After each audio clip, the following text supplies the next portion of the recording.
Salut à tous, mon bureau Linux, j'espère que vous allez bien. Dans cette vidéo, on va voir est-ce que c'est toujours le bordel sous X11 lorsqu'on a trois écrans différents avec trois taux de rafraîchissement différents. Donc j'ai déjà testé donc avec la PC Linux OS sous l'environnement Mate, et là on va faire la démo sur la Big Linux avec l'environnement KDE. Donc j'ai trois écrans, l'écran intégré qui est en 1920 par 1080, taux de rafraîchissement 120 Hz, l'écran Azorpa 1920 par 1080, 144 Hz, et j'ai le Dell, où la résolution est plus grande, 2560 par 1440, taux de rafraîchissement 60 Hz. Donc on peut avoir du 75 Hz, mais il faudra descendre dans la résolution. Donc j'ai les mêmes infos par rapport à NVIDIA Settings, qui me dit que connecté en DisplayPort l'écran Azorpa, taux de rafraîchissement 144 Hz, et en HDMI, donc le Dell, on va arrondir, à 60 Hz. On peut aussi avoir donc ces informations en lançant donc la commande xran-dr, et avec cette commande, on voit qu'avec l'écran donc du portable, il y a qu'il y a l'astérix, ça signifie donc le mode qui est actif.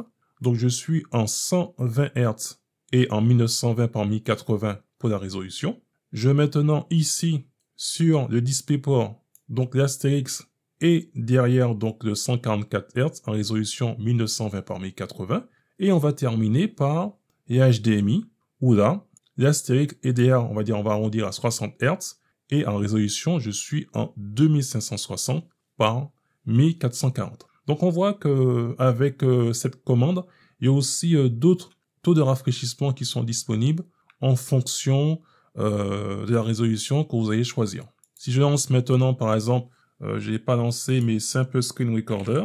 Avec Simple Screen Recorder, eh bien, il nous dit que pour les trois écrans, je suis à 6400 par 1440. Et si je fais démarrer l'aperçu, donc là, on voit les trois écrans. Et je vais ouvrir donc ce dossier et je vais faire donc glisser la fenêtre. Donc là, on est sur l'écran Azorpa et le dernier écran maintenant ici, donc c'est l'écran Dell. Et je refais venir donc vers l'écran du portable. Donc ça fonctionne correctement. Donc là, j'ai plus besoin de Simple Screen Recorder.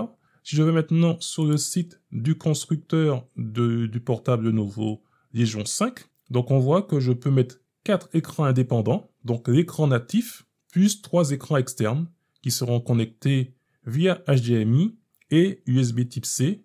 Et pour chaque support, donc j'aurai la résolution maximale et le taux de rafraîchissement maximal. À savoir que pour la version de HDMI sur ce portable, c'est la version 2.1, et tout ce qui concerne USB Type C, donc DisplayPort, je suis à une version 1.2.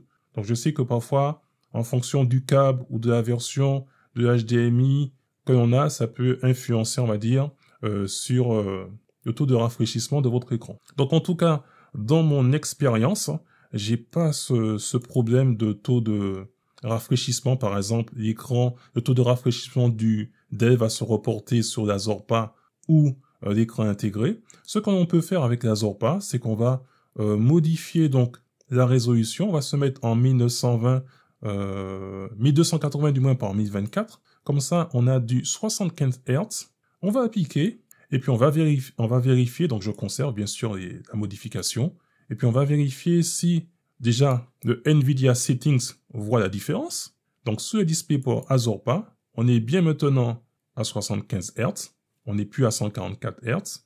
Et lorsque je lance à nouveau donc la commande donc xran-dr et que je vais donc sur le DisplayPort, donc là on est sous l'HDMI, donc c'est celle qui est au-dessus. Donc j'ai bien l'astérix qui est derrière de 75 Hz avec une résolution en 1280 par 1024. Donc si maintenant vous me dites que je joue sur un écran où la Azorpa je me mets en 144 Hz, eh bien j'aurai le nombre d'affichage qui est lié à cet écran.